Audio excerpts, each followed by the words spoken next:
Anna, do you want the principals to join the meeting now? Yes?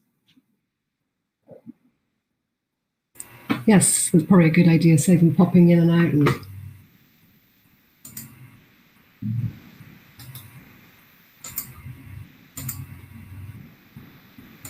And they have a calendar invite, correct? Yes. There's Mr. Mark. Oh, hello, Mark. And what a lovely background you have, sir. Got the Zoolander, what do we call it? The Dr. Seuss plant from the back. You know, if you position yourself the right way, it could look like a hairdo. Very true, very true. You don't like the new buzz cut, right? I love the new look. Love it.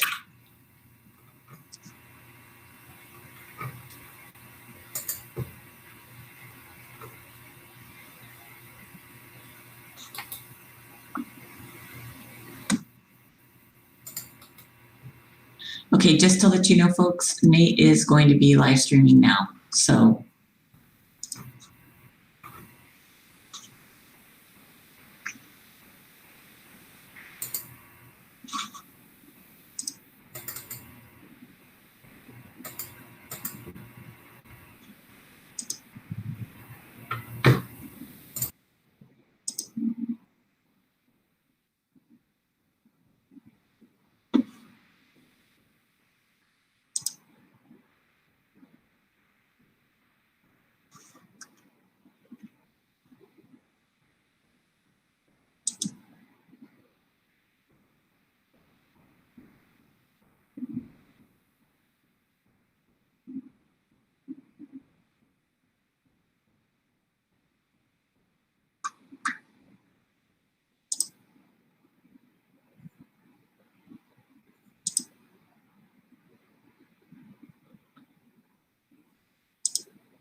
okay, I just checked the stream. It's on YouTube.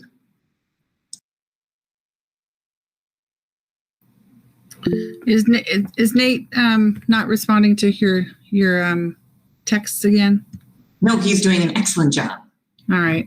I kind of wagged my finger at him just to let you know. And that's all been recorded, Jamie, to be memorialized forever. Wonderful.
Okay, it's 6 o'clock.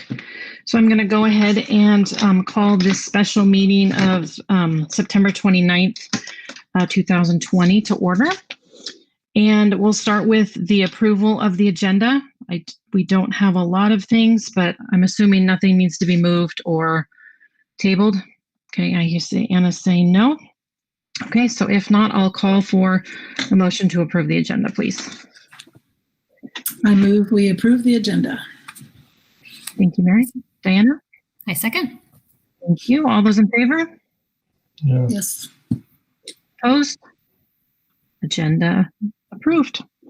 Okay, so we have public participation on agenda items. So I'm going to go ahead. So I'm facing the screen. I'm going to go ahead and read it off my screen and not the not my iPad. Okay.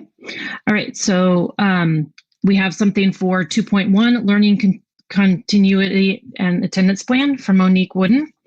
Although I have been very happy that let me start again. Although I have very happy that Becky stated that the teachers have seen the need to simplify distance learning and are in the process of making adjustments. I do have a question. Each one of these programs that Fort Bragg Unified School District has purchased for students to learn all sound wonderful and great. I actually have my own granddaughter using iReady now, and it does seem to be a very promising learning tool, but she and all the other students at Dana Gray now have iReady, Benchmark, McGraw-Hill, Vocabulary, plus their Gen Ed classroom, and in her case, Resource Teacher classroom. Tonight, when we sat down to do homework and finish what we couldn't get done earlier, she now has to log on to her Gen Ed classroom to get the homework under one tab. Then we will need to log into Vocabulary to do that work, then Vocabulary to do that work. And then finally, she has assignments and iReady to do. Is this really simplifying online learning? I do appreciate all that Fort Bragg FBUSD is trying to do quickly, but I definitely have concerns. Monique Wooden. And then item 2.4, reopening and returning to school plan. Dear Superintendent Walker and members of the FBUSD board, thank you very much so much for all you continue to do to keep our students, staff, families, and community safe. I wanted to share my concerns regarding a school return to in-person school. I have great admiration for the administration and staff of FBUSD. I have always been very vocal about how much faith I have in the district. Unfortunately, when it comes to COVID, people have varying opinions on the seriousness of the virus and need for PPE and strict adherence to the guidelines. In order to keep our children and community safe, the staff can't let their personal opinions drive how they adhere or do not adhere to the guidelines. There is no wiggle room. They set the tone and have to enforce guidelines as well as practice them themselves. I respect and appreciate our teachers and staff, but we are all human and our beliefs often difficult to put aside.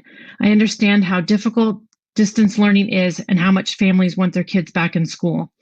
We all agree that school is the best place for them when it is safe, and that is not now. Thank you for your time and your hard work. It is deeply appreciated. All the best, Cindy Whitlock. And I believe that is all. I scrolled through the whole document. Okay. So again, if you are home, you can write in to boardmeeting@fbusd.us, and Anna will, I'll stop and ask for comments on the agenda items. Tonight is a special meeting, so we can only have public comment on agenda items this evening. But again, you can email in and we'll stop.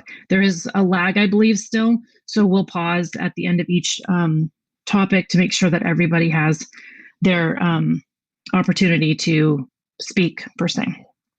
Okay. Nothing came in right then, Anna? Okay. Thank you. No comment. All right. So we'll move on to our action items this evening. So the first one is 2.1, and that is the LCAP, different than our normal LCAP. This is our learning continuity and attendance plan.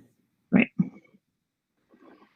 And we have, Becky has vetted that throughout a variety of public meetings for parents and the community. And then we also had our public hearing last week for an in-depth discussion about that. And is there anything you want to add at this time, Becky, before we open it up again? No, the last minute changes we gave to you last week prior to the public hearing. So we anticipate at this time that this is the document we are going to turn over to the county tomorrow with your approval. If the county then has 5 days to respond and ask us to consider changes or modifications. So that's where we're at right now. There's nothing major in the plan that needs to be adjusted. We haven't included all the expenditures because we still have money to spend. So it's our best estimate at this given time. Okay. So then I'll turn it over to the board members if there's any questions for Becky or staff.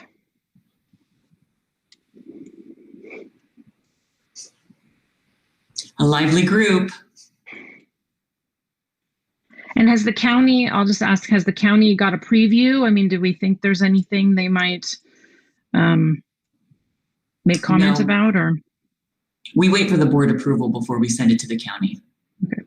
I didn't know if there was a rough draft that went over or anything. No. This isn't the original LCAP has that step in it. They like to see it ahead of time so that they can comment before it's approved. This isn't the case with that because they don't actually approve it. They just make recommendations.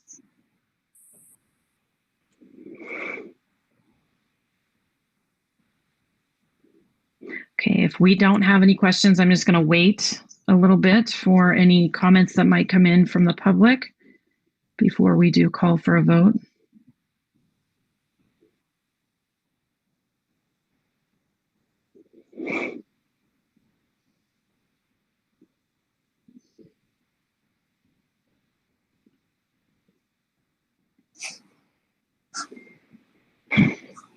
I've been in so many Google meetings and everybody's muted. It's Jerry just reported in that he lost his internet connection and he's going to head home to pick it up from there.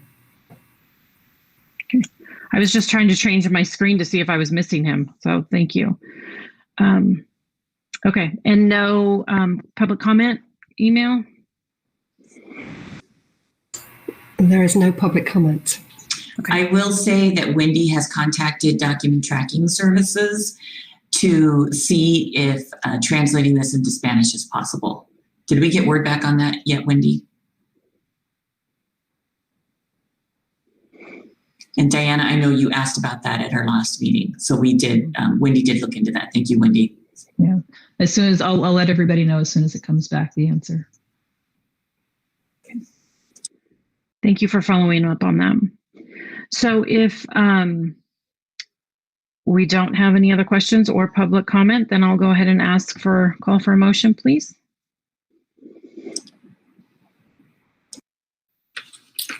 I'll move that we approve the retitled LCAP.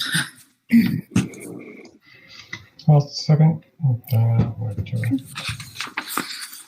Okay, so we have a first and a second. Any discussion? Okay. Okay. And I'll let you take the roll. Okay. Trustee Paoli, Yes. President Babcock, Yes. Trustee Makler, Yes. and Trustee Schneider. Yes. Sorry, Jerry. Okay, he'll be back with us momentarily. Okay, so we move on to 2.2, our site plans. So we'll go through the list as they're presented on the agenda. Hopefully, I see Connie, she's right there. So we'll start with her. And just a correction, Kathy, these are the safety plans. Oh, sorry. I just read the first word instead of kept going. So thank you. Okay. All right, Connie, I'll turn it over to you. Okay. The safety plan for this year is very similar to last year. Most of the things that are in place are things that are standard across the district. So I don't know if people have questions about anything in it. I do know I put something in there about big picture learning, which is our new way of teaching, I guess is what you would say. And it's a project-based learning system. It's project-based, and it's also student-driven. So kids learn through their interests, and hopefully one day they'll get to go out on internships to places in the community and actually work on real-world projects. And so far, we have had great success with it. We've had kids that are logging in and doing assignments who had never come to school before. And next week is what are called exhibitions. And this is their first exhibition where they'll present their project. This first quarter has been called Who Am I?, where they learn about themselves and their families. And then they're going to present it. And the staff has been kind of prepping them a little bit, but it's been great. So that's the one new thing that's in there. And so if people have questions about it or anything else, I am ready to answer.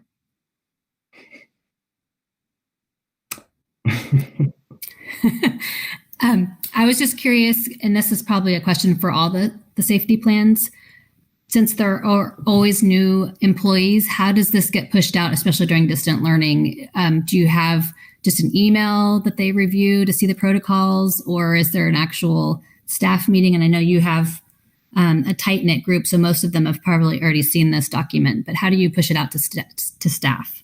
Usually we talk about it at a staff meeting, and I push it out to them. Most of it, we're tight knit, you're right. And there's so few of us that it's easy to do that.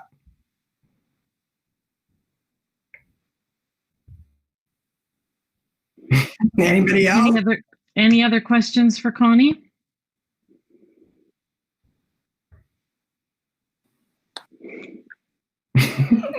Okay. Thank you. All right. Thank you very much, Connie. So now that I opened Connie's plan, the next one on the agenda, are we? Can we do Redwood next? Would that be okay? Sure. Okay. All right. Thank you. Much like Connie said, this is very similar to our plan in previous years. We've updated some of the people on the incident command page. Definitely my favorite page. Maybe it was yours too. But I would love to open for any questions that you may have.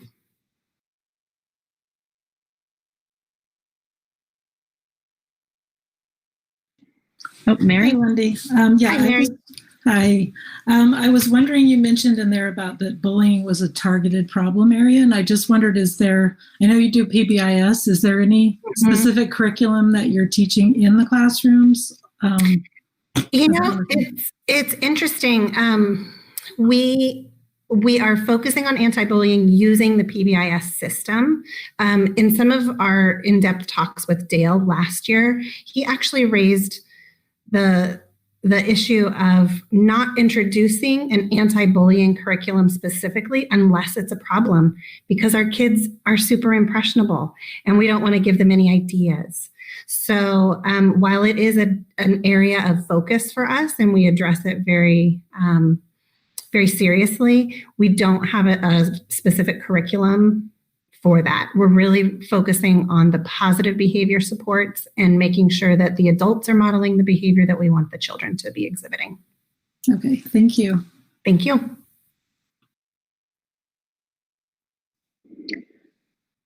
Okay, Diana? So I think, because I scrolled through the bottom, some of the site or safety plans have both Spanish and English in the protocols for the COVID. And I'm just curious, I don't know do we have any staff members that prefer reading language in Spanish? I mean, should this document be translated, or that's not really something that you've ran across? That's probably a general question. That's a great point, Diana.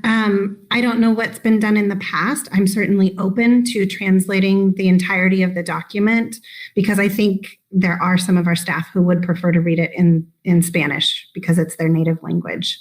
That's a great suggestion. And I'd be happy to upload the Spanish page of the COVID document as well.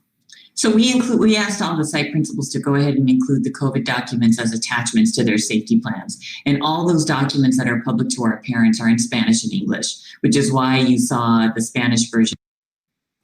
But as far as translating these plans into Spanish, we can either do it ourselves through Google Translate, which will take some time, and then asking someone to look at it. We could ask the DTS if they provide that service, but just so you know, we've never provided translation to the safety plans in Spanish.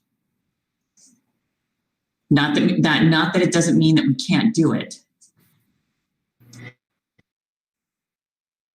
Okay, and then I really liked Diana's question, so I'm going to ask Lundy to address that one too about how this is shared with your staff.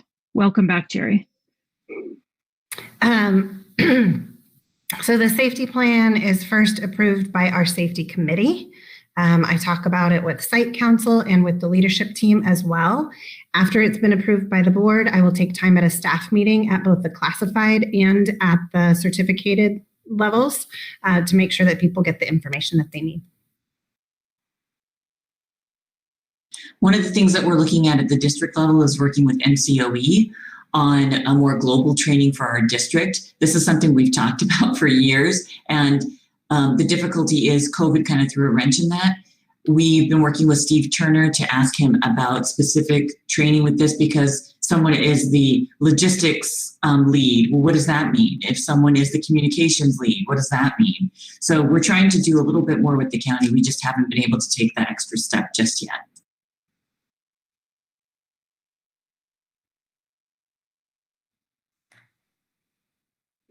Okay, so Jerry, just the few minutes that you were traveling, Connie did her review of the safety plan. So if you have any questions for her, we can go back to her for a second, and then we're on Redwood, and then we'll move through up the sites through age. So if you have any questions, anybody else have any questions for Lundy at this time? I'm good. Thank you for asking. Okay, thank you. Any of the other board members, questions or comments for Redwood? Oh, okay. Thank you, Lundy. And we'll move on to Mr. Kale and Dana Gray. Fantastic. You know, my report is basically the same. The overall safety plan is, well, it's basically the same as last year. We changed some demographic information, the incident command stuff and all of that. One thing I did want to note that was interesting, until COVID put a wrench in our works, we were transitioning to the Swiss data system from Aries, which Swiss, it's a behavior tracking system. It's much more functional for us, and we're doing that both at Redwood and Dana Gray. I was very worried about what the data would look like, and I don't think it's incredibly accurate, because once in the spring when we went out, there wasn't any discipline. There wasn't any suspension. It just went poof and just stopped once the kids were out, obviously. But what's interesting, last year we had a 2% suspension rate. Back up. 2 years ago, we had a 2% suspension rate. Last year, we had a 1.9% suspension rate. So it was interesting. Like, really, basically, there was no difference between the two monitoring systems. But for me, that lets me know that the system that we transitioned to works and had some accurate data. We put the COVID information on the back, and the rest of the safety plan is basically the same. To answer the question about how I shared it, so the staff saw the safety plan at the first meeting of the year. We reviewed it, and I basically gave them the homework of take this safety plan, go away, let me know if you have any changes. We looked at it again as a staff. We had a virtual meeting of our ELAC committee, and they looked at it. Bicyclists are yelling outside, sorry. They looked at it. Yes, woohoo. And And then we had, which is really exciting for me, I did a virtual meeting of my site council through Parent Square. And then I asked them, if you guys have been, I know you guys have been connected to Parent Square, but you can send emails back. And so the members of site council sent emails back with suggestions for the next years. And I thought it was great as a system. Anyway, any questions to the plan?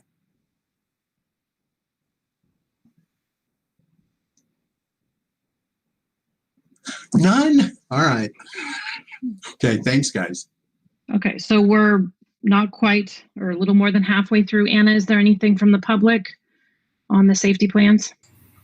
There's no public comment. Okay. All right. So we'll move on to Fort Bragg Middle School. All righty. Hello, everybody. Not much has changed from last year. I updated the incident command duties. We disseminate our information through site council and leadership, and then we go through our safety procedures at our first staff meeting. Some interesting info is we went from 60 suspensions down to 20. And I think that has something to do with our implementation of restorative practices. And so I feel that our counselor is really helping with the restorative practices along with myself and other staff members. So I think that's interesting, and it's good when we can reduce suspensions. Are there any questions?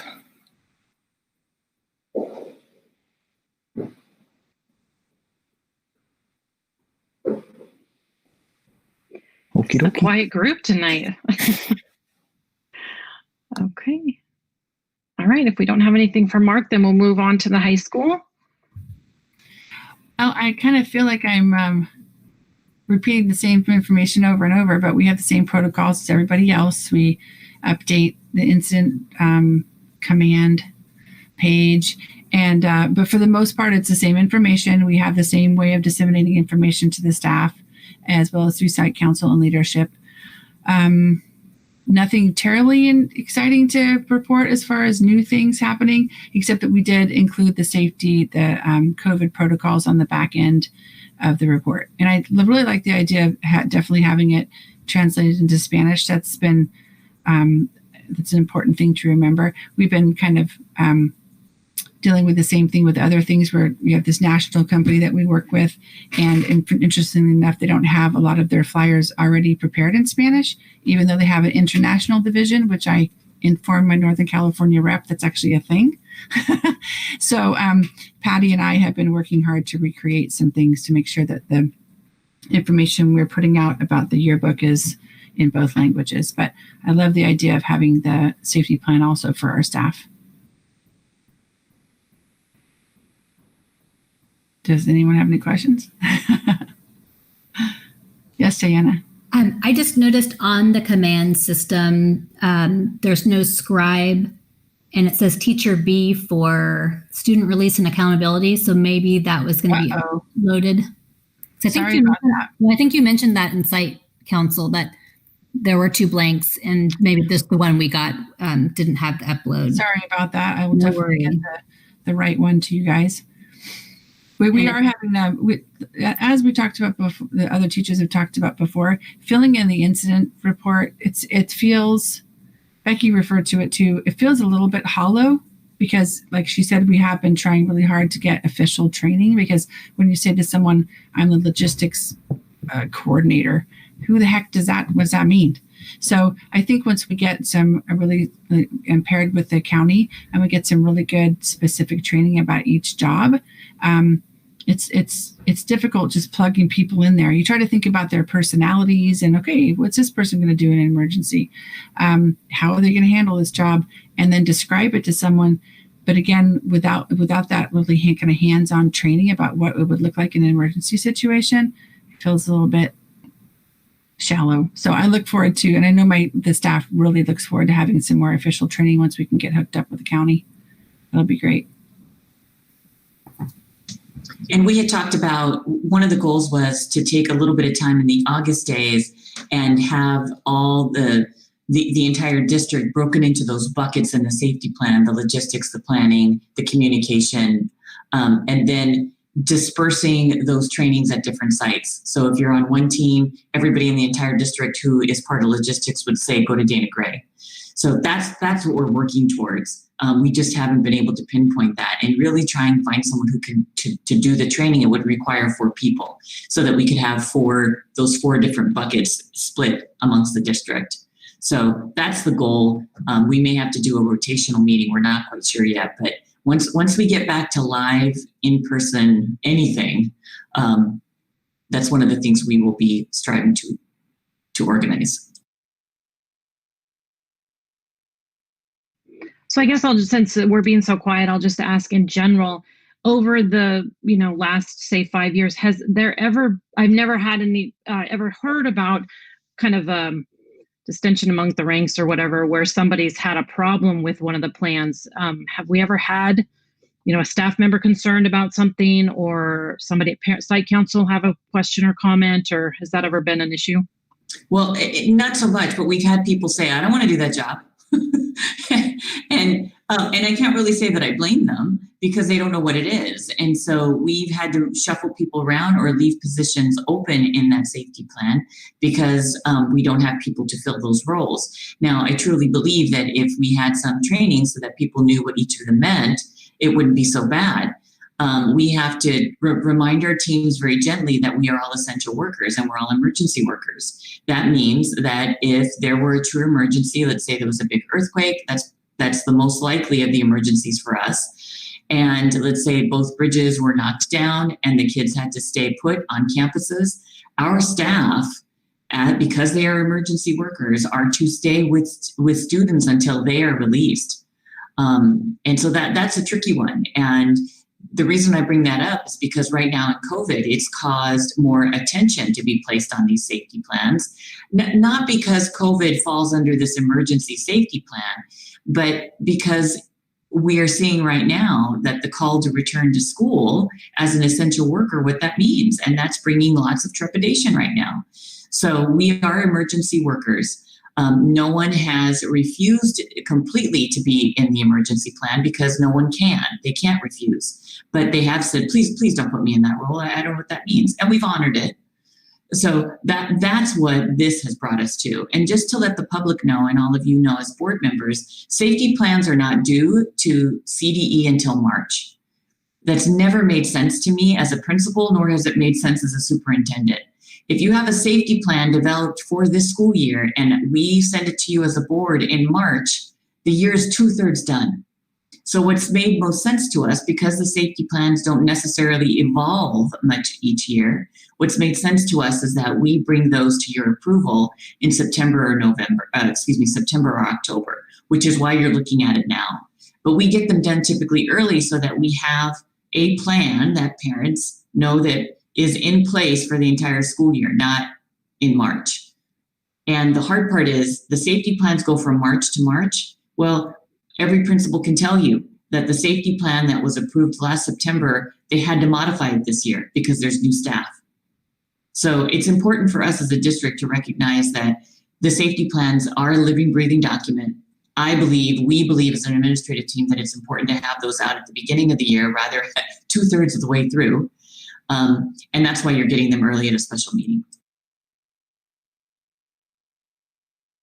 Well, we appreciate you guys being on top of things and doing things that might be a little more logical and less checking the box. So does any of the staff, or excuse me, any of the board members have any questions for staff or Becky? Scott? So aside from the county, who else gets copies of these plans? So this will go on our website as a public document. The county gets the plan to review for I believe they have 5 days, or is it 15 days, Wendy? Is it 5? I think it's 5, yeah. Okay, so they get a copy of the plan, they get to review it and then provide recommendations. This is a little bit different than our LCAP because it's not approved. So they look at it and provide recommendations. If we wanted to dig in our heels and be stubborn, we could say, no, thank you, on the recommendations. But if the county is making recommendations, we need to sit and listen to it. So we should be getting that by next week. Okay. Do we share it with like the local police department? Anyone outside? Oh, you mean the safety plans? Yeah. Or the learning continuity plans? I'm sorry, Yes. I'm mixed up now. The safety plans? Safety plans. The safety plans are our internal documents. We turn those into CDE. One of the things that we had met with our emergency team, we started meeting with them last July. I think, Mary, were you a part of that? And I don't know if I think most of the principals were part of that. We had started this community group to actually look at our emergency plans and to get some storage containers and actually work with the Red Cross. And we were making some movement. I mean, I was actually very proud of us. And then COVID hit. So it's been a hoot and a half. At this point, our safety plans will be shared with that larger group. Our safety plans will also be online. So they are public documents. We don't necessarily give them out to the city or to the police department, to the fire department. Our hope was that this larger group, that we were going to be able to work with the Red Cross and incorporate these things into our safety plan. So it would be a much more global group. We got shut down. So still very hopeful that that group can reconvene and that we can look at some of the plans that we had set. Okay. Might not be a bad idea to share them with the local folks who may help us if there's an emergency. Just a suggestion. No, it's a good suggestion. Thank you. I think when we started making these more consistent across the district, we did consult with the local authorities to get their recommendations on certain areas. So those would still be incorporated because they haven't changed that much in the last couple of years. And that was the comment I was going to make. I know law enforcement, because I felt like the layout of the schools were important for them to be able to see and have it be readily available if they were to come on site, that no one would be fumbling, like, because we all know, where Mr. Arley's old room was, or, at the high school, but an officer, especially new on, wouldn't know exactly the layout. So it's always nice to have it all together. And when we were meeting with that larger community group, one of the things we had talked about was doing annual community training. And we actually talked about doing it in August to coincide with our pre-service days, and an annual community training of, okay, we have a 9.1 earthquake. What does that look like? What does that feel like? What does that look like for us in Fort Bragg Unified? What it looks like is that our schools will become the emergency hubs. We know this. We have the largest available real estate in our county, in our community. So we had talked at length about having an annual emergency training, just so that we could work with our teams and folks could know who the contact people are in that given year. So we're still going to move towards that and strive toward that. The hard part with this year is that we couldn't have any group larger than 6 in August come together. And having a training out in Timberwolf Stadium with all of us 6 feet apart, in the absence of a really effective bullhorn, it wasn't going to work. So we have put all that on hold, but we have not lost sight of that goal. So our hope is that when we are able to reconvene as a group, that we will again move towards a larger community emergency training where we can involve law enforcement, the fire department, the city, our CAL FIRE team, our CHP team, our sheriff team, so that it is a larger body with a Red Cross presence.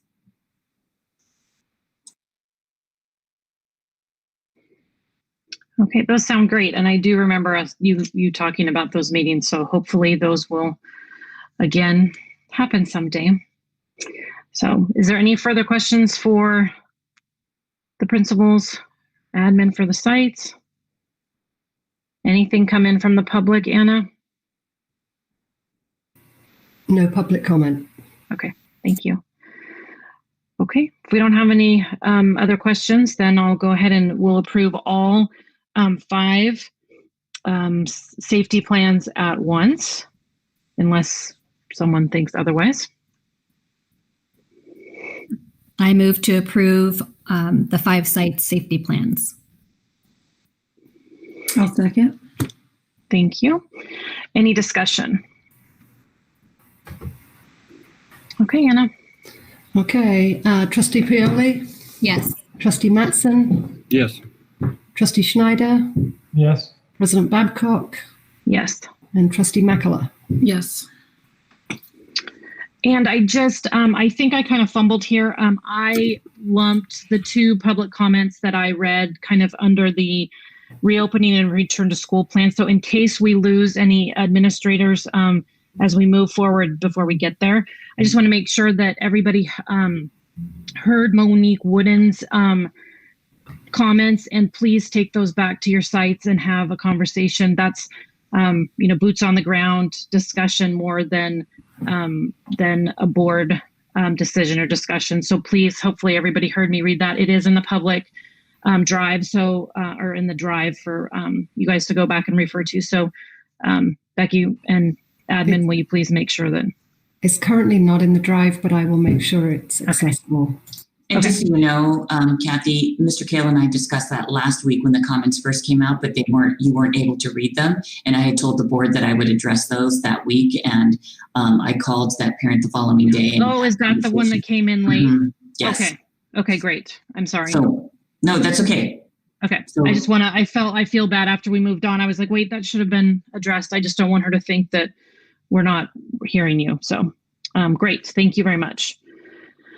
All right, so we move on to 2.3, the MOU between FBUSD and Safe Passage. So principals, you are welcome to stay. This is exciting stuff, I know. Stay as long as you'd like. Thank you for being here. But if you do need to log out, you can log out now. No harm, no foul. So thank you all.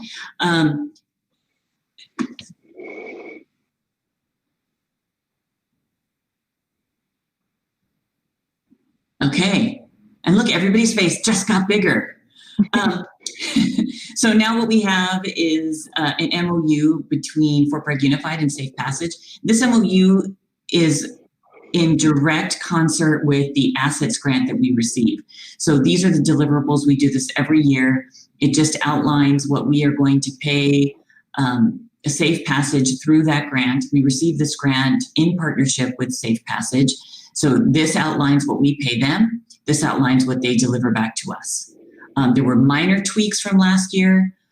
We just wanted to make sure things like translation services, it was a little bit more clearly defined, because we do have some more opportunities to help kids because of COVID.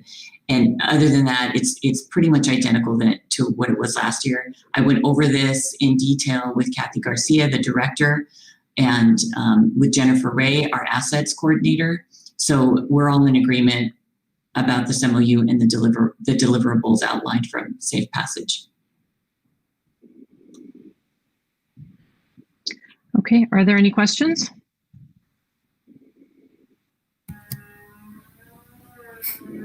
Diana? So there's a reference of a letter of agreement, and I'm just curious if that was the document or the agreement that you'd been using prior, and what was the date of that? Is that something that you've been using was it 5 years ago? We've been using it for the last, I think this is year 3 or 4 of this grant, and don't quote me on it. I want to say it's 3. I think this is year 3 of this grant cycle, and it's a 5-year grant. So it's the same one that we've been using. We reference it in each of these letters, and it pretty much talks about how we are going to work together and how we've applied for the grant. Mary? Yeah, I was curious about one thing. It mentions that they provide translation services for just the high school, for IEPs, 504s, student study teams, parent-teacher conferences. Is that just because of the proximity to the high school? Or? No, it's actually Safe Passage has moved. It's because the assets grant is a high school grant. The assets grant is a high school grant. Right. Okay. If they provide those services for K-8, we need to pay for them. They send us a bill. Mm-hmm. Okay, any other questions or comments? How about anything from the public, Anna? No? Okay. Oh, Diana? So I'm just wondering if we should throw out, because I noticed on the agenda, the public comment, it doesn't have the board, whatever the board email is for the public comment. So can people also maybe make a comment on the YouTube? Sometimes that's turned off. Are there any public comments that way? In the agenda, it's a live link, Diana. Okay. For public comment. Then my other question was about YouTube. Sometimes you can leave a comment on a YouTube. So I don't know if that's something people are trying to do or if that's turned off. There's something in the chat right now from YouTube, testing chat availability during live stream for questions. We're not monitoring the YouTube channel, so that's why we ask people to send in the email.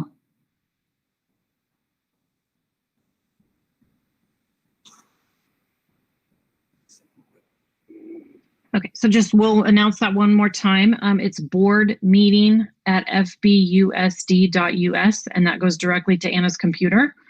And then again, we stop and call for that. And at the end, we'll pause again to make sure that anybody is typing. And there's still nothing. Okay, thank you. All right. So any other questions about the MOU or the services going back and forth?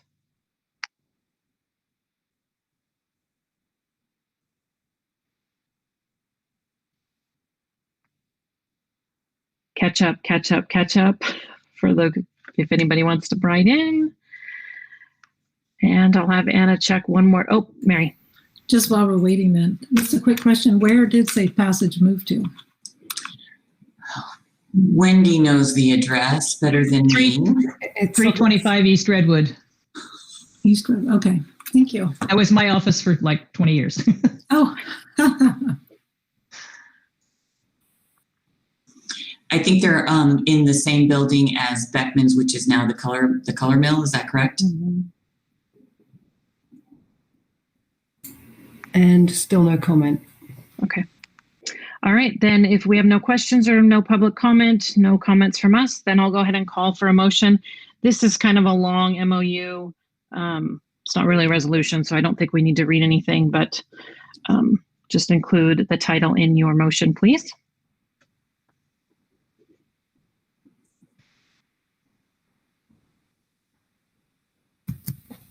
I move to approve the memorandum of understanding between Fort Bragg Unified School District and the Safe Passage Family Resource Center for the year of 2020-21. No, I'll second that. Thank you. And any discussion? Okay. Anna, you can call the roll. Okay. Trustee Schneider? Yes. Trustee Paoli? Yes. Trustee Mattson? Yes. Trustee Makela? Yes. And President Babcock? Yes. All right. So we're moving on to 2.4, the reopening and return to school plan. As we have promised, this will be on every meeting until we resume school the way it used to be in the fall, I guess. I'm not sure what, I won't say normal because we're not sure what that will look like ever. But do we have anything that's come in for that topic since the original submissions? Nothing. Not yet. Okay. All right. So Becky, could you give us a little update on where we are? I won't say legally, but where we are. So last week when we met on September 22nd, there was some inkling of hope that Mendocino County would move into the red tier. Last week, I did give you a brief overview of the tiers. You can review the tiers in the board packet for people who aren't familiar with it. We will send out a link to those tiers so folks can review it themselves. But there are essentially 4 tiers. There's purple, red, orange, and yellow. Like I said last week, we were hopeful that possibly the county could move into the red tier. Once we move into the red tier, then you as a school board are able to reopen schools in some kind of a modified setting. What happened was that more COVID positive tests had come in to the county, which kept us in the purple tier. So because we were 1 week in the red tier, which was that hopeful week when our numbers had declined, last week had to have been in the red tier in order for us to move into the red tier. You have to have 2 consecutive weeks. You can't have 1 week in August, 1 week in September, and boom, you're in the red. They have to be 2 consecutive weeks. And then when the county is ready to move you in the red, you have to be in the red. So if we were in the red for 2 consecutive weeks, and then that third week came in and the county was back in purple, then we would need to start over. And we would have to have 2 more consecutive weeks in the red. So realistically, we are back in purple. We're not in red now. If we go into red next week, it will be because the COVID numbers from Sunday to Saturday represent an increase in cases that's fewer than 1% countywide. So for us, we have about 90,000 in the county. That's fewer than 90 cases per week. However, it's supposed to be fewer than 7 cases per day per 100,000. So it's a little bit less than that for us. Long story short, let's pretend we get into the red from beginning this past Sunday to Saturday, 5 days from now. Then the following week, we would need to be in the red again. And then we'd have to wait for the state to get our data, probably another week or 2, and still be in the red, and then they'll move us in the red. So conceivably, this could be a 3 to 4 week process of being in the red before the state moves us to red officially. So what's the likelihood of that happening? Well, we can always cross our fingers and hope that our community does what we are supposed to do, which is mask, practice good, safe hand hygiene, and social distance. And if we can do that, we might be able to move into the red. But realistically, we're talking about a minimum of 3 weeks. And truly, it's more like 4. I don't see the state getting our data in 1 week and turning it around and moving us into red. I can see the state getting our data and taking 2 weeks to move us into the red, and we'll be in the red. That's typically what we're seeing right now across California. So what does that mean for Fort Bragg Unified? What that means for us is that right now you have approved for us to be on distance learning through the end of the October break. The end of the October break is October 9th. That's a Friday, which means on October 12th, we would come back to some type of in-person learning. However, it is impossible, and I say that very literally, it is impossible for our county to be in the red on October 12th. So because it's impossible for us to be in the red on October 12th, even if all of our numbers were great, we still wouldn't be moved there because there has to be a lag. Okay, so because it's impossible for us to be in the red on October 12th, that means we'll be in the purple, which means we can't bring kids back. It's prohibited. So you now have to make a decision on what we do with distance learning. In the board packet, the recommendation I gave was that we extend distance learning through November 1st.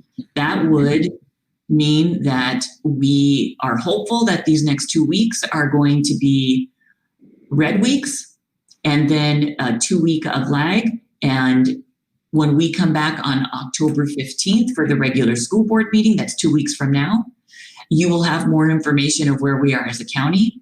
And you can vote again to look at reopening schools, or you can ask to have a special board meeting to look at reopening schools, or we wait to see what happens. So that is what is in front of you right now. We know we cannot return to school on October 12th. It's physically impossible because we will be in purple. So as a board, I am asking you to extend distance learning because we don't have any choice here. The question before you is, how long do you want to extend it? Do you want to do it through November 1st and look at November 2nd as a possible return for students? Do you want to take it out longer than that? This is one of those subjects that is a little heated. I will tell you that a lot of families are struggling, and I don't know what the right answer is. And for every person who says don't bring back schools, I have another person who says bring them back. If you have 100 people in the room, I guarantee you'll get 100 opinions. Okay, but the long and the short of it is we will not be able to open schools on October 12th. That I can guarantee. So we need to extend distance learning to some point in time.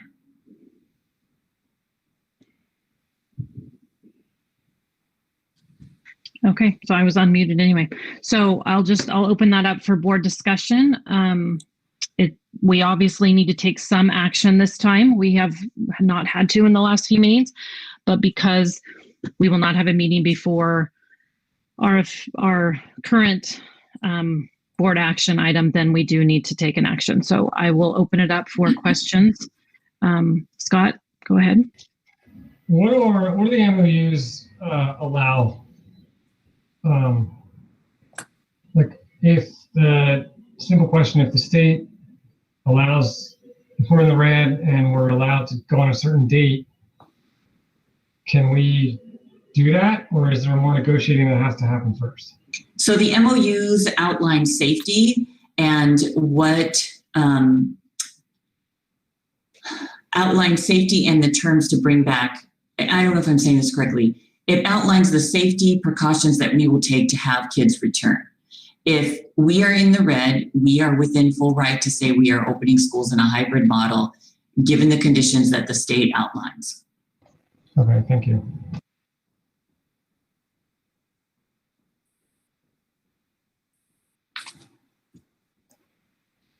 Okay. So I'll just comment again. I think continuing to choose a specific date doesn't make sense to me.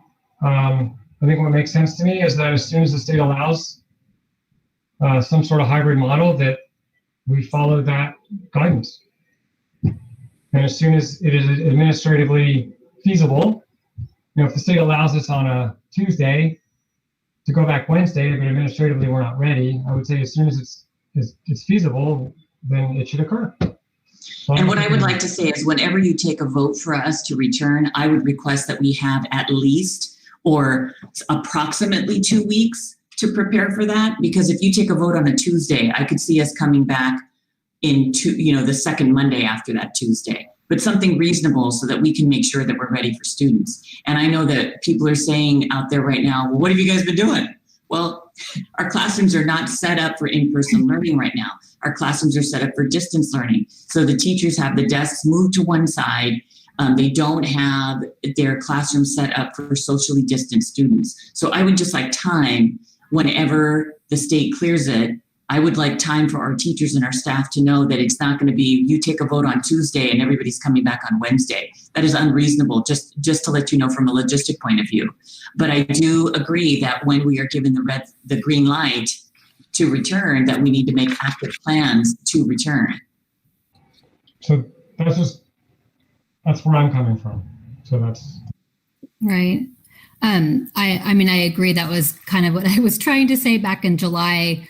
This isn't really driven by the board, when we can choose to open in person or not. It's really, we're following the state indicators, and that's changed since July. And so I feel like picking the date sounds like that would be the very soonest, but it's really giving the public the wrong message that we're having some sort of a play in this date, and then it keeps getting pushed out, and it looks like it's us dragging our feet.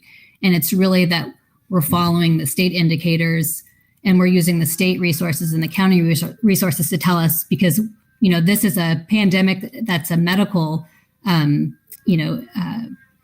crisis, and we don't have the skill to decide when it's safe or not. We have to go by what the state is recommending, and that's where we get our funds. So I like the idea of saying that we're in distant learning until we're in tier 2, and then that's when that goes into play, that we'll assess at a board meeting. And of course, we still have a few more weeks to wait for the state, and I feel like staff and teachers and everyone will be provided plenty enough time to decide what still needs to happen. And by me saying that, I also, this is difficult because people do try to use their personal beliefs if they think the virus is real or not real. But, as a board member, we have to have an equity lens. And I don't know how much emotional bandwidth, staff has and, families. So, one family's needs shouldn't be thwarted by another family's needs. But at the same token, there's a huge collaboration that has to occur. Starting at, we're getting directed by the state. And then we have our bargaining units that need to be able to negotiate their working conditions. And the other factor that I have is that there is the state, the small cohorts is saying that as soon as I think I wrote down the language, in person, you need to provide in person to the greatest extent possible, including students not performing at grade level. It's not just for special education. It's for children that are truly struggling, and there also has to be time to communicate all the safety protocols that have to happen, that have to be consistent, and that's going to take education and maybe further training. For instance, I'll just give an example. In the city, there's way less COVID questions going to the county because people are understanding what the guidelines are. The masking, now people know downtown, if you're on the sidewalk, you should wear a mask, and if you're on the trail. But in the beginning, it was thrown out that as long as you can be 6 feet apart, don't have to mask. Well, so we need to be super clear with the public, including staff and families, that it's masking anytime you're on. And I'm just saying this, I don't know if this is going to be the protocol, anytime you're on Fort Bragg Unified School District grounds, even if it's, the field, you have to have a mask. And then that'll keep people from having, the policing, the self-policing within our community. But it's going to take huge communication and huge collaboration and a commitment. So that's just, I don't like the date that's like I'm closing my eyes, throwing a dartboard against it. And the only reason I ask for a date, just so all of you know, I 100% get where you're coming from. The only reason I ask for a date is for our families who are trying to plan, so that they can just say, okay, we know it's at least it's not going to be down here. And you throw out a date, exactly what you just said, Diana, but at the same time, it does provide some breathing room. For folks who don't like change, all of this is not good. So we're never going to please everybody. Again, if we have 100 people, we're going to have 100 opinions. And so to clarify, what Diana, what you were just saying was that we don't have a choice, but it does come down to the board to decide in the end. Some boards have decided to go through the semester and they're lower than we are. So, I mean, I feel it's incumbent upon all of us to look at all of the facts and remember that we represent the whole community, and all kids, all families. So anyway, that's what I wanted to mention. And Becky, I see what Scott and Diana are saying, and then I'm a little uneasy with that because we have a date, and if once we go past that date, I feel it feels uneasy to me to go past that date and not to have made. So how do we get through that? I'm bringing it to you now because we did choose the date. We chose a date that we would do distance learning through October 9th. October 9th is going to come. We are not going to be able to open schools on October 12th, which is why we brought this back, that it needs to be addressed. So you have a board action that was taken in July, I believe, at our special meeting, and I think it was July 30th or 31st, but you took action to start the school year in distance learning and to keep that through October 9th. So I'm bringing this back to you now because that was the action you took. It is going to expire. And so if you want to make a new motion and say that you aren't going to choose a date, that you're going to keep schools closed while we're in the purple, that's fine, but we need to do something at this point. But it's okay that it's that vague that says we are going to stay on distance learning while we're in purple and leave it at that. We could. Okay. My concern with that, and look, I'm not going to die on a hill on this. You are the board. You get to make this special decision. My only concern with that is that we will have families who may not truly understand what that means. A date people can understand. Most people don't know what purple is. Most people thought that red was worse than purple. Poor Timberwolves. Purple is the bad color. The only time we don't like purple is right now. So the reality is that most people don't understand the tiered system. And from July 31st to right now, the state watch list system changed. So whatever motion you made in July, had you made it based on the state watch list system, it had changed. We now are in colored tiers. So my concern is, I don't know if the state will change again. Probably not, but who knows? They could, because it's the state. That's what they do. And so if you put a date on it, then it doesn't matter the changes that happen to any kind of system. I am telling you the honest to God's truth. I don't know what the right answer is on this. For our families, as much clarity as possible is helpful. To me, a date is super clear. But I know this, we're not going back on October 12th. And that's just, I just don't like to me, it seems clearer, and it provides less stressful meetings if you say we're in distant learning until the state gives us that first opportunity to open. And families, this is the worst case scenario, and keep planning for this, because no one in the world, we're all living in like the business world in a hybrid mode. And most businesses have a couple of days. And of course we would never do that. But I'm just thinking, if you tell families we're in distant learning until we have an opportunity, offered by the state, and then we'll have that, we'll have the hashed out meeting that states, that we could either go in or not, but the families will have just as much notice as the teachers. I just want to make sure it's perfectly clear that if we go into the red tomorrow, that we don't have families waiting in the parking lot to bring their kids. I want to be really clear on that. And as clear as we can say that right now, it worries me when we don't have a timeline. But that's neither here nor there. If that's not something the board wants to do, then we can keep it vague vague. I think that, what Kathy said back in August about the staff too, that it's nice for staff to know at least, this is the way it is for this period of time. When you're planning for online instruction, it's far different than when you're planning for in-person hybrid, which would be a whole new ballgame. So I think looking back on that I would rather state a date so that they knew we weren't going back before then. So. And I think the hard part in this is that we have we have families, we have kids who do want to come back. And again, I said this several times at our last meeting, so let me just say it 10 more times. When we come back to school in a hybrid model, and when we get the green light and are in the red tier, what students and families will return to is not going to be the state of school of October of 2019. It will not.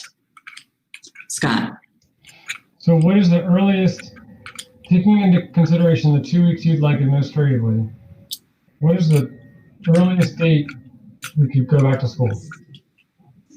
Now I asked that thinking that we will be in the red this week and next week. And if we're in the red this week and the red next week, the earliest we would be able to come back is November 2nd. But you would want 2 weeks on top of that? No, because we would know that by October 15th. Okay. No. Okay. And that's where, this is not funny, but no matter how this rolls out, everyone's going to have at least a month notice, because the way the process is so slow. It's slow and steady. And that was the point of it. And you notice all the tiering systems was created by the state, and there's no green. There is no green, because this is going to be our life for probably months, if not a year. So that's why I chuckled, because everyone's going to have plenty of notice, because this is a slow moving train, and the date certain is difficult for me, because I'm saying this is when we're going to go, and it's not meaningful. It feels very. I'm not coherent, or I can't predict, and I'm not. That's just not my personality to just throw out a date for just a date's sake, even though we've already knowing we're going to have a good month's notice, and we're not going to, that's the problem. People have a fear that if we turn red tomorrow, of course we can't, go back to school, because that's not how the process works. Even if we're red this week, even if it comes out that the data this week was stellar and that we are red this week, it doesn't mean we get to come back next week. It means that next week we have to be red again. And then even when we are red again that second week, it means that we can take that data to the state and say, hey, we're red. But when the state gets ready to move us, we still have to be in the red. or else we go back to purple. And so that's why it's so tenuous. It is going to take time. And whatever you feel most comfortable with as a board, we will do what you tell us to do. But what I do know right now is we are not able to go back to school on October 12th. And I want to make that really clear to our families. We will still be technically in purple, even if that week is totally wonderful and we're in red. And Becky, whatever we decide tonight, I think it would be beneficial to do another parent survey. I mean, it doesn't cost us any money, and to see where people are at now. I think things are far different now than they were in July. They certainly were far different in July and August than they were in May. We learn new things every day. So I think it would be beneficial to hear from families. So how we have this planned, we talked about this at our administrative council meeting today. We have a parent letter that is going to go out tomorrow so that we could inform families. That letter has been drafted. I'm waiting to hear what happens tonight. That will go into the letter. That letter will go out approximately at 5 p.m. tomorrow.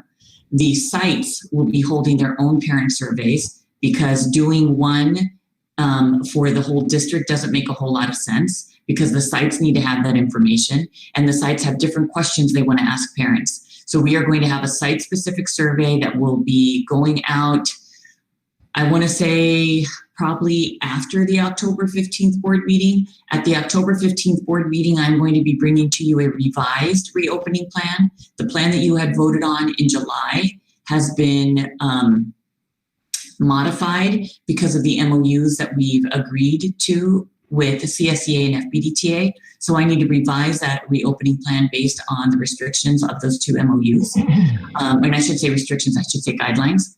So that is coming to you October 15th.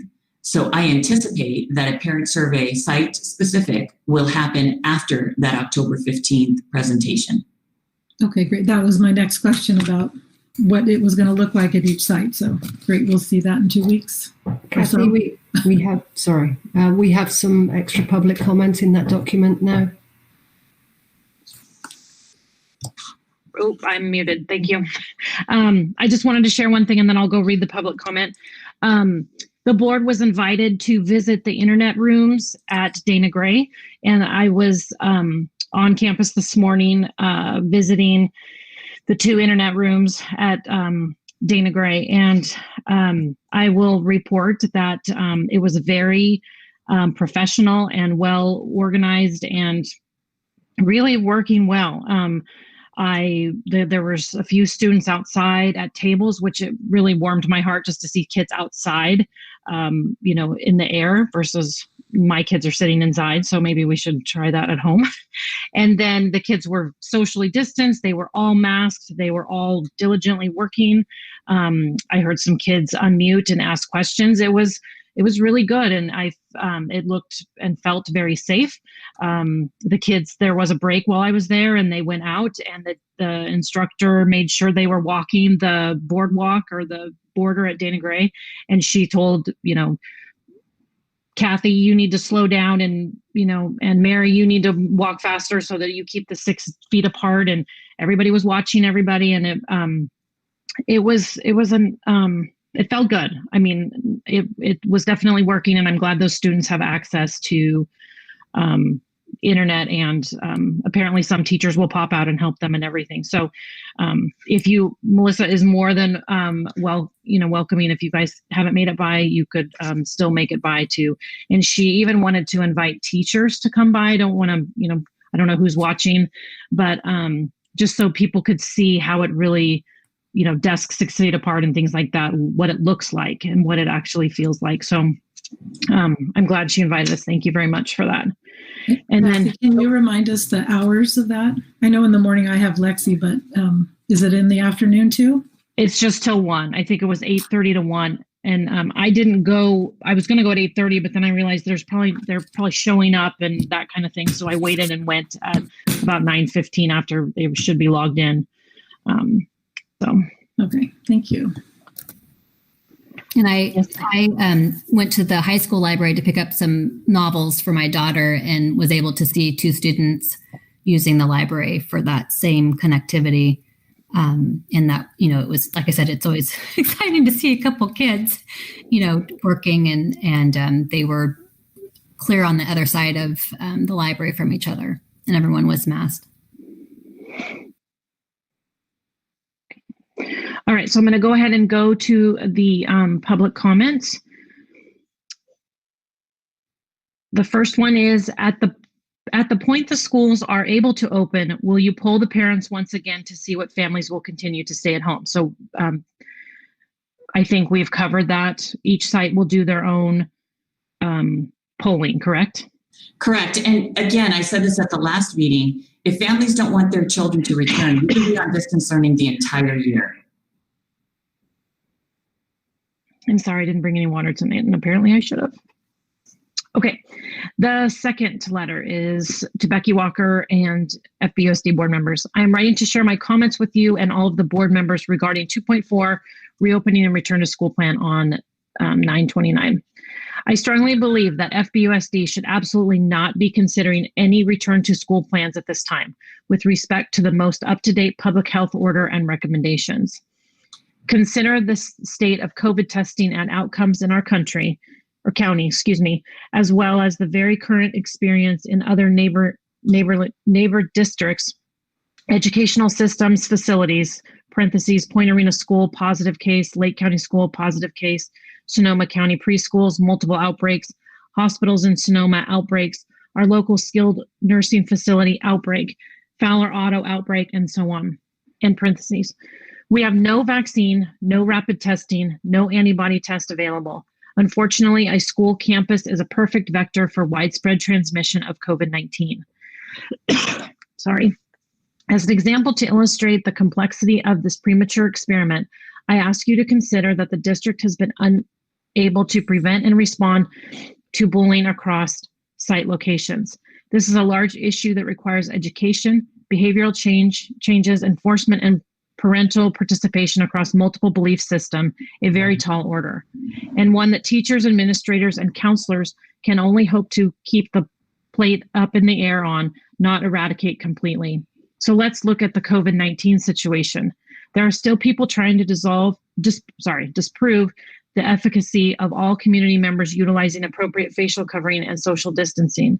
Do you think COVID-19 would be easier to control in a learning environment that is in society as a whole, easier than controlling in-person or online bullying behavior? Quite simply, it is not. Our teachers, staff, and administrators each can come to bat doing their very best in this difficult equation, but it is not possible to win. It would be incredibly short-sighted and irresponsible to seek a waiver to open segments of schools in Fort Bragg to perform this premature experiment with the health and well-being of our precious community members at stake. We have very minimal medical resources and no vaccine.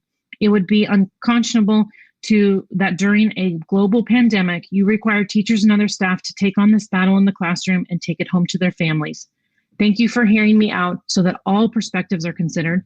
I worry for not our students, but our teachers, administrators, I think that should be aides, and other staff and their families in our community. This is who I am standing up for. Sincerely, Christy Tangway, parent. And then Monique Wooden. Why not start getting the classrooms ready now? Why wait until we are given the green light to go? If the classrooms are empty, why can't teachers get their classrooms set up as close to position as possible now? Why not be proactive instead of reactive? And this one's from Tina Rose. Setting a return date is not something I support. Once we are able to go back, we need to begin the process of moving back to in class. Things change rapidly, and we need to be prepared for that as well. If we can transition back, we need to transition at the soonest opportunity feasible for all parents, students, and staff. Setting a date will not give the impression that that will happen. This is an action agenda item on every meeting. It will be discussed, and then the time frame can be set for return. Enough time can be granted to let parents know when the return will be. Thank you, Tina Rose. So just a couple of things. We are not considering to return tonight. I need to say that out loud. We are in the purple. We can't consider to bring kids back. So first and foremost, I hope everybody knows that. We will not entertain the thought of kids returning in a hybrid model while we're in purple.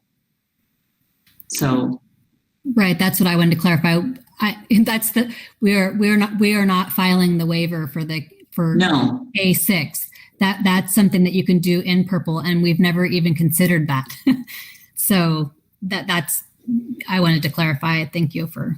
And I also want to clarify that we have 5 internet rooms right now operating with students for families who have internet compromised locations. And those internet rooms have been, it was a little bumpy in the beginning, but folks have been doing a really good job, and the kids understand. They've been trained to understand what 6 feet means and what it looks like. We have some bumps in the road because we're humans and it's not always perfect, but the internet rooms are operating smoothly. And I really want to commend the staff who are working with our children because it's needed.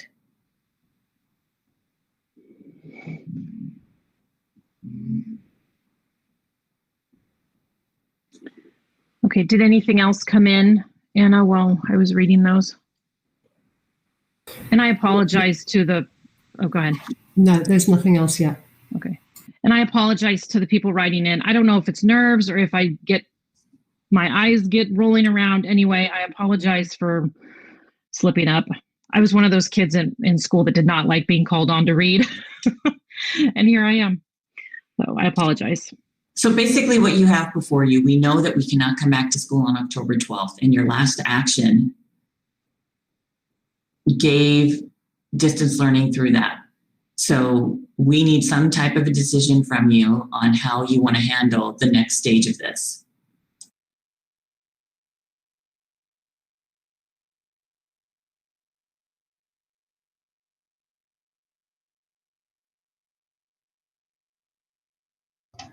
Well, I'm fine. Either if you want a date, doing November 2nd, or if you don't need a date, just saying as soon as the state allows it, giving administration 2 weeks. Either one is fine. We have another meeting set for October 15th. Right. In the absence of a date, I think what's going to need to happen is that if you want to play it by ear and wait for the state to give us to hear our tier placement, then we just have to be ready for a special board meeting. We could have dates ready for special board meetings, and if we're still in the purple, we just don't hold them. Right. That was more a comment for other board members. Oh, sorry, Scott. No, that's okay. So I'll just, so you know where I said I'll go either way. If you feel like we need a date, I'm in favor of November 2nd. Otherwise, what I said. I mean, everyone knows my thinking. I like the distant learning until the state tier placement allows us to discuss, in campus. And we could, then we can have that discussion.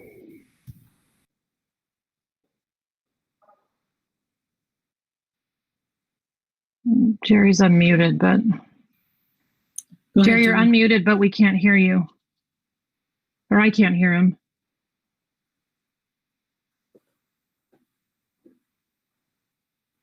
Jerry, are you trying to say something?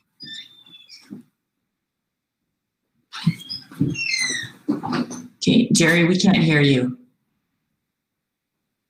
Do you want to call me on my cell phone and I'll put you on speaker? Or type it in the chat. How did that happen that he's... Yeah, that's what I wondered. Because he's on green. I don't know if his microphone, if he's set that up through, I don't know what device he's using. Because he's unmuted, but clearly there's an issue. Yeah. And he said something earlier, so we have heard from him. Shoot.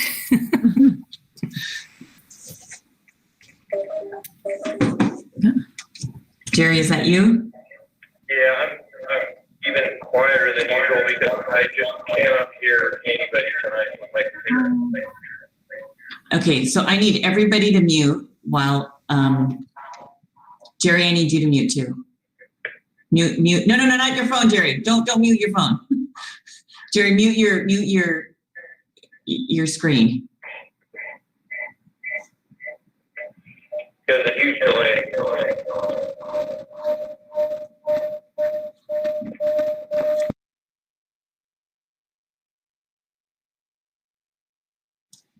Go ahead. Are we getting any feedback now? Yeah, I couldn't hear what Scott was talking about, so that's what I was trying to say.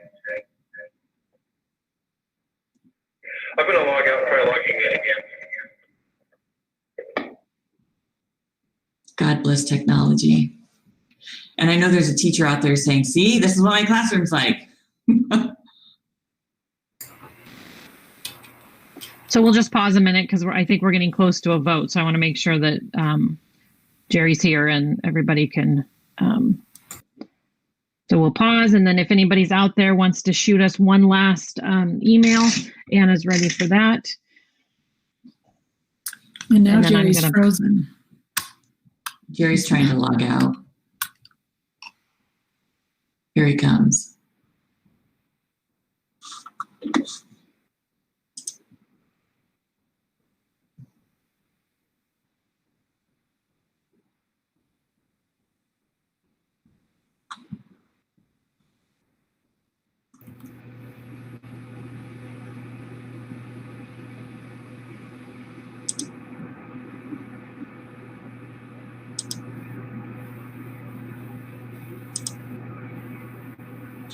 Okay, Jerry, are you frozen again? It's booting up very slowly. Oh, you're on. We can hear you, Jerry. Success. Good job. We'll have to talk quickly. It won't last long. Yeah, I was not having any success in hearing what Scott's comment was at his last comment. Scott, do you want to repeat? Sure. I was just saying, Jerry, that if the board members Did we lose you again? Did you lose me again? No, I can hear you. Can you hear me?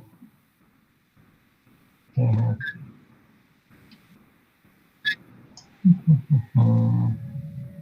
Jerry, can you hear us? I cannot hear Scott. It's very garbled. Scott's mic is very soft. Mine is? Yes. Should I speak up? Is that better? I can hear you just fine. Okay. So I was just saying if the board members felt like they wanted a date, I think November 2nd, which Becky expressed as the first possible date. That's way better, Scott. Okay. Is it better? Yeah, okay.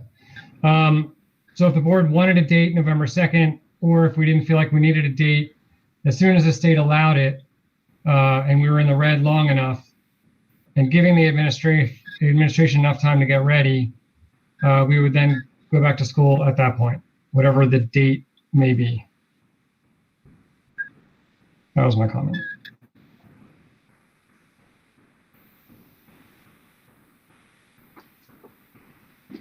Okay, Anna, has anything come in from the public? There's no further comment.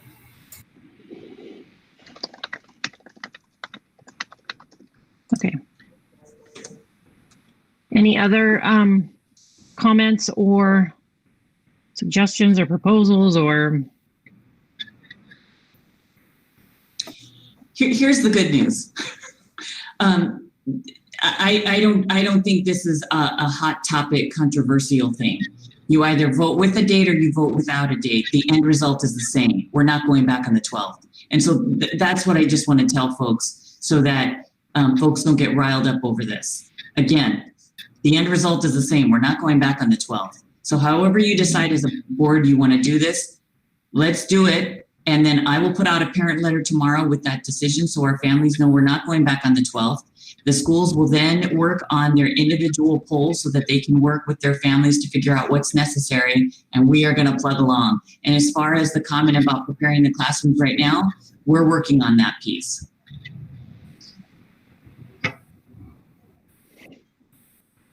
So then I'll just make a motion that we go back November 2nd, if the state allows it, just so we can have discussion on it. I will second that. Well, Okay, now it's discussion, Mary, so you can. so it's not that we're voting to go back. We're talking that we are Stay on distance. We will discuss it. Yes, we're going to stay on distance and then discuss it. We're not voting that we're going back as soon as we're in red. We're going to have that discussion. That's what I'm hearing one thing and then I'm hearing another. So I need. What I'm hearing from the motion that is on the table right now is that the motion is to extend distance learning through November 2nd, through November 1st. Say the 1st because that's a Sunday. Okay, but then there was another part to it. That's what I'm. Okay, Scott, do you confer that that's the motion? Yeah, so my motion is that we are distance learning through November 1st. Yes. And Jerry, that's what you. Oh, sorry. Oh, okay. Yeah. Sorry. Jerry second. Jerry already seconded Oh, that. I did. Sorry. Yep. Yeah. Okay. So any further discussion? It's been moved and seconded. And we don't have a meeting until November 12th, so that's going to force another special. That's the whole date thing that drives me crazy because it's going to force. We have a meeting on October 15th. So if we are solidly, here's the other thing, if we are solidly in the purple on October 15th, guess what we're going to be on November 2nd? In purple. Right. But yeah, I just, we're not going to have much more information in 2 weeks, I think. And so I don't feel like that we're going to be in the same situation we are now and we have that date. And to me, it's creating more undue stress. That's just where I'm coming from with the date.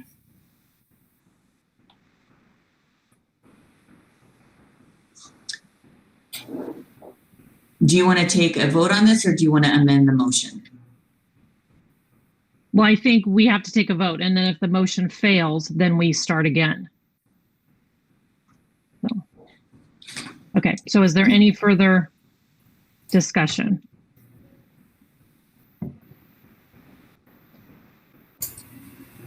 Well, I haven't said much.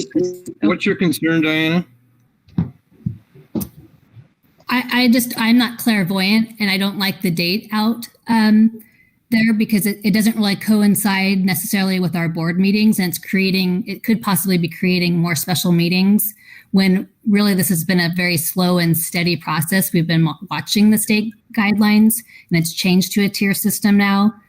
So to me, that's the indicator, not us in the sense of getting a hybrid model going. So that's just where I'm coming from, just that we're going to have plenty enough time to see if we've negotiated with our bargaining units and all of those good things. And I just don't like the date on it. So if you wanted to stay attached to the tiered system with the state, if this vote, after you take the vote, if it fails, you could look at something that says that you will move to have a special meeting to reconsider opening schools when we are placed in red. And you could leave it attached that way if that would make people feel better.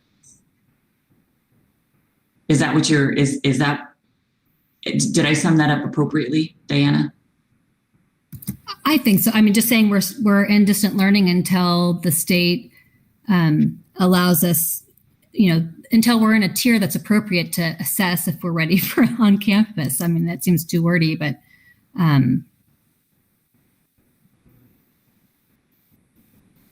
mean, that could be a motion. I guess we could try it that way as well. We could either take a vote on the first motion, or that could be my motion and someone can second mine. I mean, I don't know what's the easiest way. So Wendy, as a former board member, just put in the chat that you could pull the motion and pull the second and start again, or you could call the vote and let it pass or fail and then move from there. So the good news is this is not, the end result is going to be the same. So Wendy, just to confirm, because I thought it had to be voted on. But Scott would have to pull it because he's the one that made it. Someone else can't pull his vote or his motion. No, he can move to pull the motion and the second. Okay. Yeah, I when we did this last time, we had to have a date so we could have certainty for parents, and now we don't want a date. So it once again, I said it was at the last meeting we did this in July that this date is irrelevant because it's just not going to happen anytime soon. We're just going to keep pushing it out for a while. So we'll be looking at it again on the 15th of October and every meeting going forward. So why don't we just go ahead and vote, and then we can move on from there. Okay. Anything? Well, I guess nothing. The motion's on the table, so public comment's closed. Okay. If there's no further discussion, I guess Anna will call for the vote. Okay. Trustee Schneider? Yes. Trustee Paoli? No. Trustee Matson? Yes. Trustee McAloud? Yes. And President Babcock?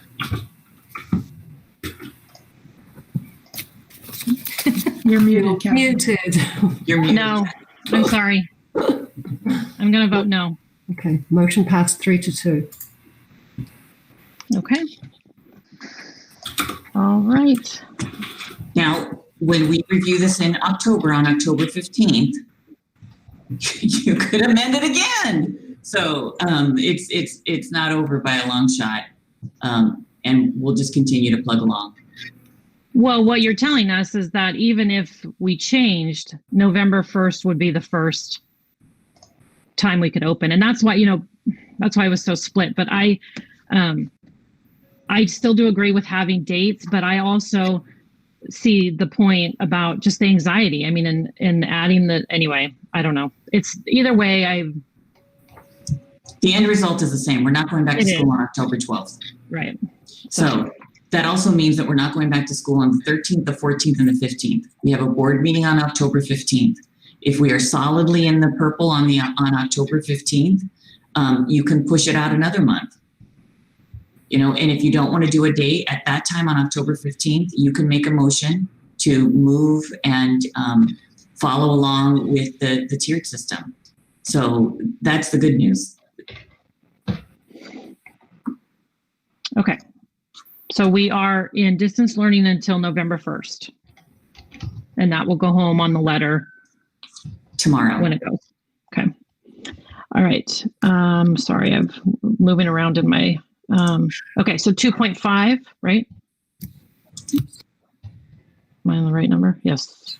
Yes, you're in the right place. Okay. I'm sorry. I didn't have a printer, and I feel like a high school kid saying, I don't have a printer, but I had to move my printer to my place of work because of a fax machine. Okay. So 2.5. Becky, do you want to give us a little bit of?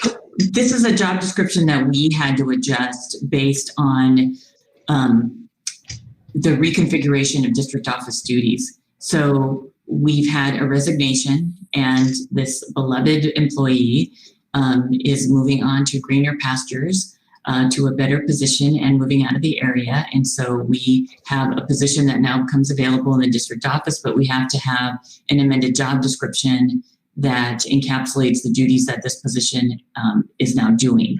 And it really came from the configuration of when our last person had left. Wendy, am I capturing that appropriately? Yes.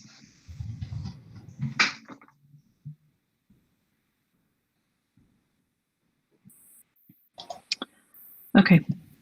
Seems pretty straightforward. Anybody have any questions, Diana? Well, I was just curious on what's changed. Have you just finessed what's going on in the office and just divvying up some tasks? You've added a little bit to this, or you've taken away from the old description? We've added to the old description by a lot. Okay. Okay. Lucky person. Do you have any candidates? We just started posting it yesterday.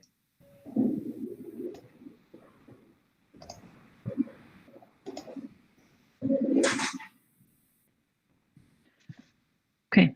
Any questions? I'm going to guess there's not a whole lot of public comment on this one. I was just going to ask. There is no public comment. You never know.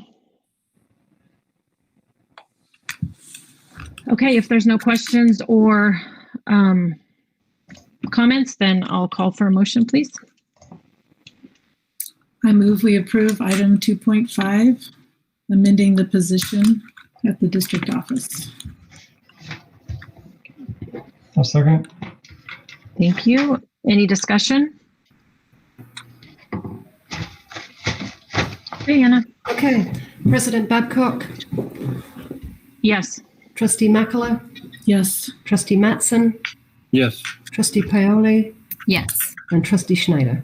Yes. Okay. All right. Oh, geez. Boy, I'm having a hard time tonight with my Google.